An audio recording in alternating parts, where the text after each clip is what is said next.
২০৩০ সালের পুরুষদের ফুটবল বিশ্বকাপে ৬৪ দলের খেলার প্রস্তাবটি খারাপ প্রস্তাব বলে মন্তব্য করেছেন উয়েফা সভাপতি আলেকজান্ডার সেফরিন। এছাড়া ফিফার এ প্রস্তাবের তীব্র সমালোচনাও করেছেন তিনি। এর আগে মার্চে ফিফা কাউন্সিল মিটিংয়ে উরুগুয়ের ফুটবল ফেডারেশনের প্রধান ইগনাসিও আলোনসো বিশ্বকাপে দল বাড়ানোর প্রস্তাব দেন। বিস্তারিত সিরাজু মুনিরা বিলাসীর ডেস্ক রিপোর্টে। ফুটবলের সর্বোচ্চ নিয়ন্ত্রক সংস্থা ফিফা জানিয়েছে ২০৩০ সালের পুরুষদের ফুটবল বিশ্বকাপে ৬৪ দল করার প্রস্তাবটি নিয়ে তারা বিশ্লেষণ করার দায়িত্ব অনুভব করছে।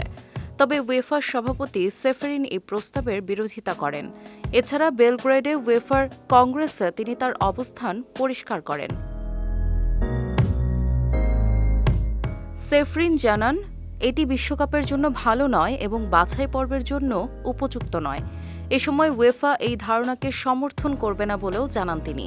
এদিকে সেফরিন ক্লাব বিশ্বকাপ নিয়ে কটাক্ষ করে আরও জানান, এটি কিছু খেলোয়াড়ের জন্য অতিরিক্ত ম্যাচ হতে পারে। ২০২৬ সালের বিশ্বকাপে প্রথমবারের মতো ৪৮ দলের ফরম্যাটে প্রতিযোগিতা হবে, যেখানে উয়েফা ১৬টি দল পাঠাবে।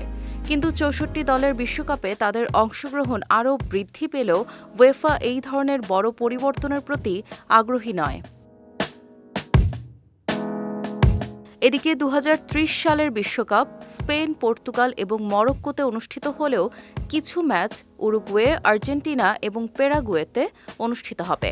এছাড়া আগামী বছরের ১১ জুন থেকে ১৯ জুলাই পর্যন্ত ২৩তম বিশ্বকাপ অনুষ্ঠিত হবে।